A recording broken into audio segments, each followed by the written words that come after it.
Howdy YouTube, Cody here, and it's time for another Flips for Trips haul video where I talk about everything I bought within the last week, from pawn shops, thrift stores, and garage sales to sell on eBay or Amazon. Let's get it started.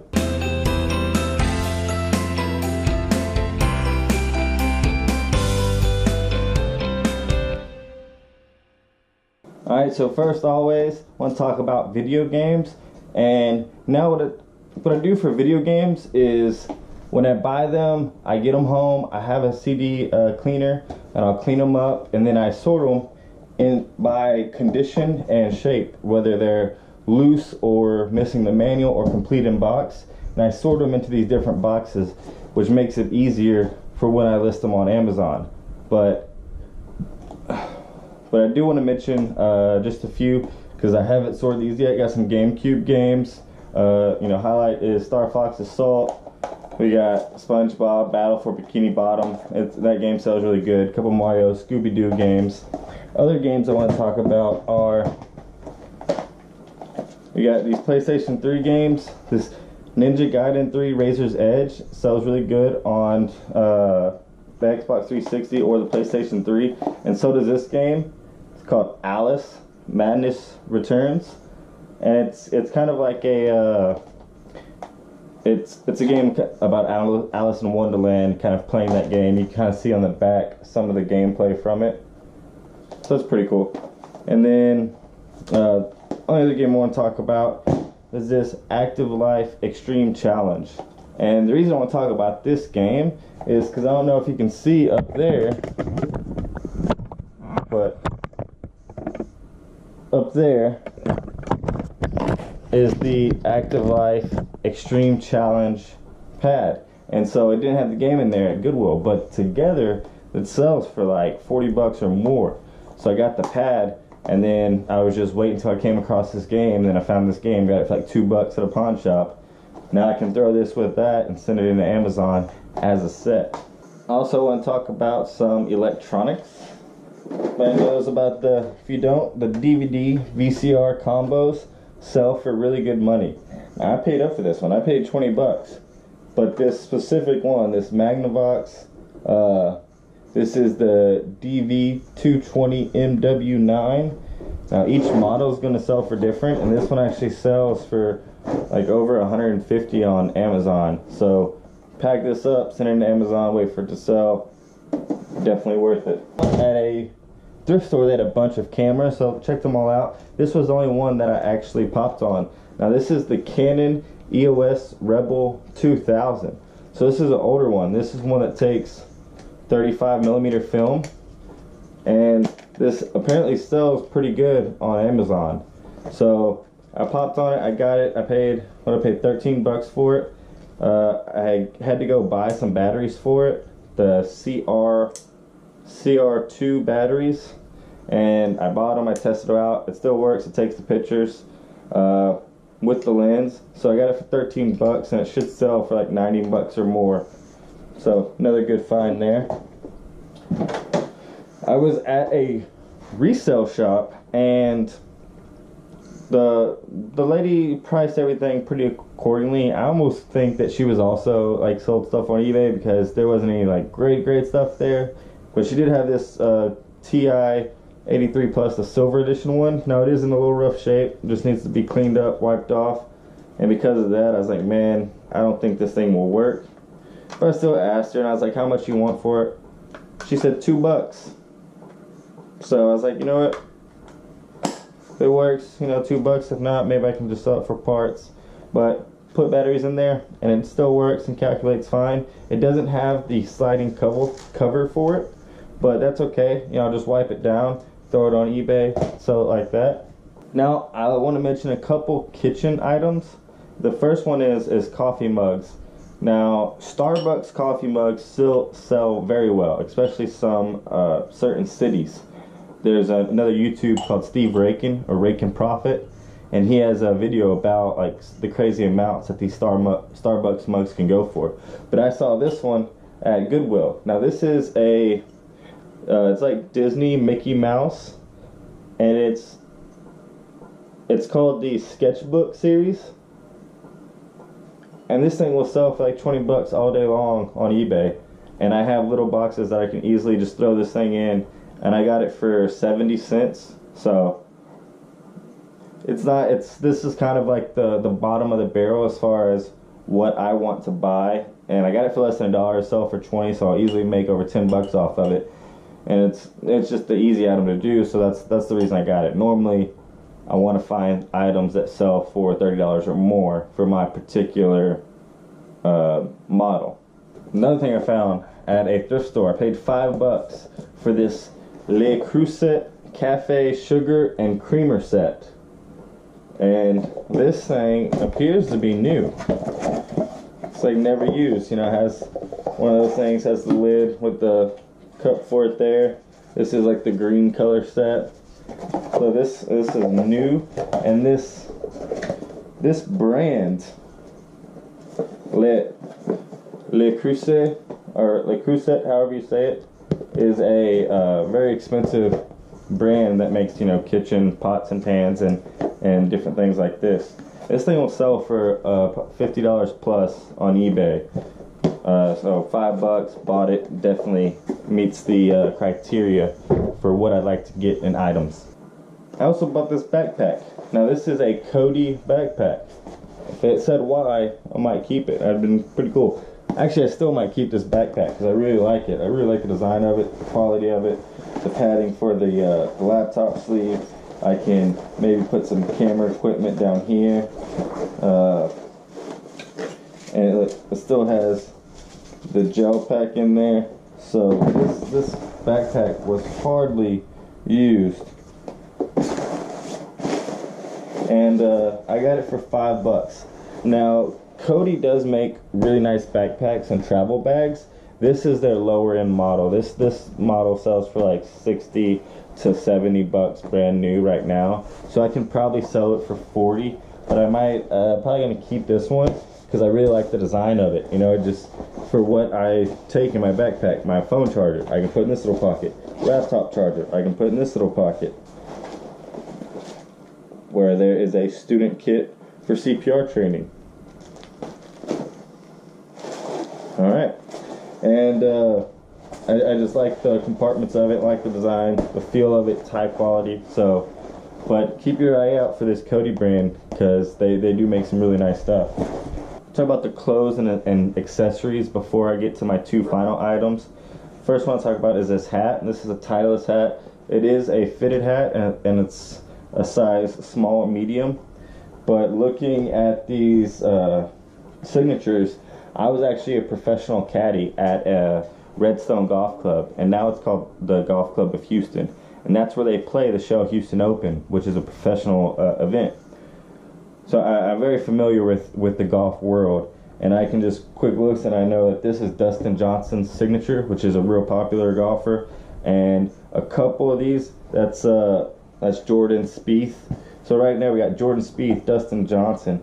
I'm not sure who this signature is, or these two right here, but I'll look them up because I can kind of tell, like, right, this one kind of has an H and an S, so I just kind of look up those golfers and look up similar signatures. So since this is a small medium, this was probably a kid that went to the golf tournament and got their signatures on their hat and then wound up at the church sale.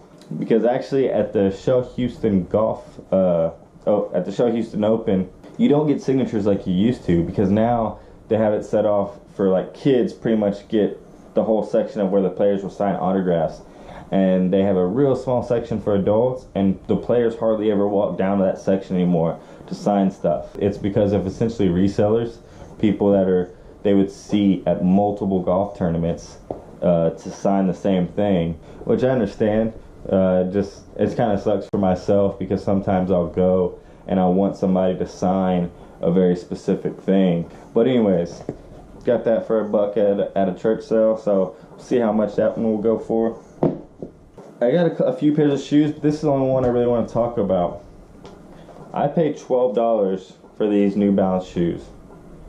Now they are in really good shape, but why did I pay $12 for essentially these regular looking New Balance shoes? New Balance, it's an end cap, 1540. they are in really good shape, but still, it's like, why pay $12? Well, I'll tell you why. They are in really good shape, but the biggest thing about them, they also have these Pro Foot inserts for extra cushion, and see if you can see this. Can you see that there? Right there? These are 4E, so these are really wide shoes. And wide shoes sell better than normal width shoes. Normal width is usually noted by a D or a B in shoes, but the E's are wide and 4E is extremely wide, and so because of that, these should sell very easily for 50 bucks plus because they're in such good shape. So just keep your eye out for wide shoes if you want to, you know, resell shoes. I got these two shirts at church sale for $1 a piece. They are just Polo Ralph Lauren, which I know is popular. I just try to find like essentially better items. I do like the purple tags for Polo Ralph Lauren because those are more vintage and they sell better. But these are, the reason I got these because they're both the same size, very similar design, and they have these patches on the sleeves. So I thought those were pretty cool, and since they're both the same size, I'll group them together, try to sell them for, you know, more than 30 bucks, where I make 20 bucks off of it. Oh, forgot about this hat too. I found this hat at a thrift store, and I paid, I'm gonna pay $5 or $6 for it. Like I said, I try not to deal with hats. It is hard to find ones that meet my margin, but this one, another, man, this, I found one last week too, but this is a new with tags from JCPenney's. Logo Athletics, Dallas Cowboys, Super Bowl champions shirt, or hat, I mean, snapback. It's got the embroidered embossed design. Really nice shape from Super Bowl 30. But I mean, that hat should just sell very, very well. And that's just, that's an awesome find there. Quick talk about a couple shirts, you know, vintage Tommy Hilfiger. You notice by the tag there, the flag tag. It's nice. Just a regular polo has Hilfiger, cool little design. So that should sell good. This Nike sweatshirt, and this is a red tag. Now, anytime you see a Nike tag with "Made in the USA" on it, right? Made in the USA. Right then, you know it's vintage, right? Because when was the last time that we had clothes made in the USA, especially by Nike? They're always in China or the Philippines or Bangladesh, Sri Lanka, wherever. But so the red tag is a popular one. This is the 90s. So any vintage Nike stuff, especially made in USA, sells good. But still, I don't want to say that to where you go buy everything that's made in the USA Nike. It'll still be collectible, but might not sell for really good money. So just do a little bit more research if you want to start dealing with made in USA Nike stuff.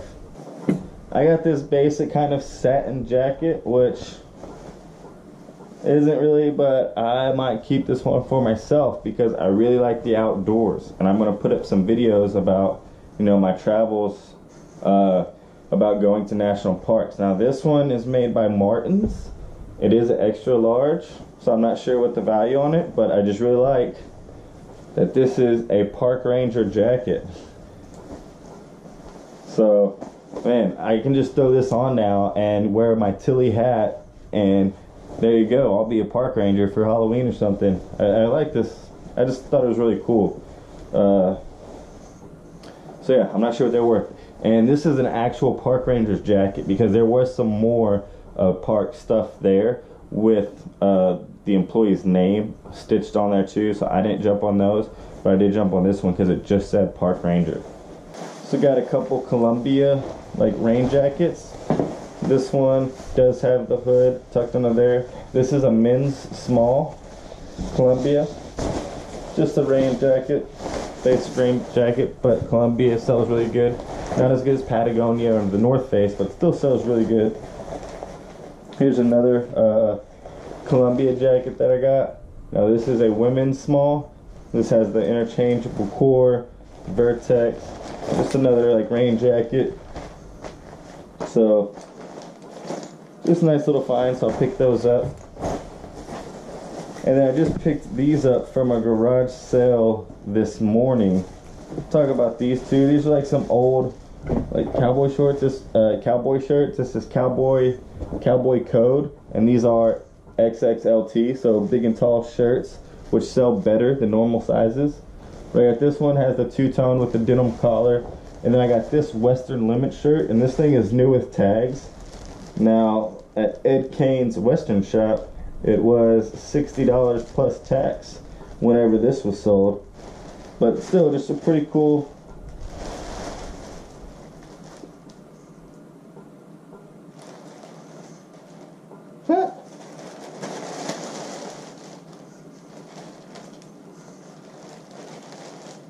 Interesting.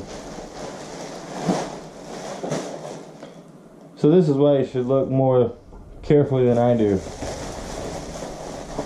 Look at this shirt. It is literally falling apart. Let's be very careful about putting this thing back in its bag, because this stuff just got everywhere. Wow.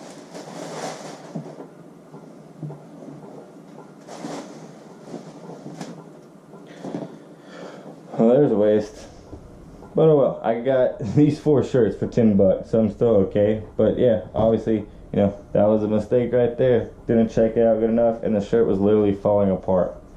I was wondering when I was walking in and out of the house where these little black things were coming from. I thought it was from my dog, who loves her blanket. Apparently it's from that shirt, because stuff just got everywhere. Got to clean that up. The other shirt is a 3XL Polo with the big pony logo, the US Open Polo Championship. You know, navy on the front, white on the back, has the 3 right there. And then, but the big pony, a little bit older, 3XL. So I got this one too. And the last shirt that I'll talk about is this Hawaiian shirt. And the awesome thing about this Hawaiian shirt is this is actually a Harley Davidson Hawaiian shirt. And Harley Davidson stuff sells very well, very well. And you can see the little design on it. Has like the little logo, some motorcycles, some palm trees. It says Pacific Harley Davidson on it. So that should sell very, very easily. And then the last clothing item I want to talk about, got a little dirty from the shirt, but it's these Sims. They're called Sims fishing products. Here's the tag. And Sims actually makes really high-end waders for duck hunting, or you know, fly fishing or wading fishing out into the water. And these are just some Sims pants. And so I saw these at the thrift store, and I recognized that that's Sims who makes the waders, so I grabbed them, and these should probably sell for $30 plus on eBay. Now there's 2 more things I want to talk about. The first one is this big thing right here. This is not Legos, this is Mega Blocks. But this is a Pro Builder series, which is almost 2,500 pieces. This is the Submarine or Seawolf Mega Box Pro Builder series set. And these things, this isn't very big. Has the manual, has the control module, and a bunch of these bags aren't even open, but some are. And so I saw ones that sold loose for not good money, really. I mean, not enough to be worth it. However, one that was put together sold for like $300. Ones that are brand new sell for, you know, I've seen them sell for $500. They're listing for like $500 or $600. One guy, I guess, sold his really low for $100. But I paid $20 for that one, and the goal to do that one is to have some friends over, drink some adult beverages, and just work on it, put it together, have a fun time putting it together, and then and then it'll be, you know, put together, and then I'll list it as complete, where like that one guy's did that sold for 300. So that's a pretty cool find. Now that one's going to take a little bit more work, but instead of it being work, you know, you just kind of make an evening out of it, which should be fun. And the last thing I want to talk about, the most unique thing that if you see one of these at a garage sale pop on it, because they're worth a lot, is this thing. You know what this is? This is a Rimac spring tester. So this is made in the USA, and this is for like race car drivers. And what they do is they put their springs in here, and then they pull this down to see exactly how well that spring is performing. And then it'll tell you right here, you know, the tension or whatever of that spring. And this, even though this is in this shape, like this, these things sell for really good money. I got this for 25 bucks at a garage sale, and this will sell for I would say somewhere in the $200 to $500 range, even in this condition. So if you see this Rimac spring tester, you know, it has the little Rimac right there on the little spring gauge, has it on the face. If you see one of those for cheap, pick it up, because they sell for really good money. I also bought some more books, and I bought some more video games that you didn't see because they're already sorted, but nothing really special or stand out, except for a loose one, which is in these boxes to the right of me. I found a Dragon Ball Z PlayStation 2 game. It's like Budokai Tenkaichi 3. It's a really rare game, but when I looked it up on Amazon, they're starting off at $89, and I got it for $2 at a pawn shop. So that was a good find there. But that's what I got in this past week from, you know, pawn shops, thrift stores, garage sales. And if you want to, you know, see more of what I buy, some stuff that isn't on these videos, or some stuff that is on these videos but has more details about it, you can follow my Instagram, which is Flips for Trips. Flips, the number 4, and then Trips. And I post a bunch of stuff on there, whereas like my sold listings and stuff like that. Other than that, I appreciate you watching, and thanks, and gig 'em.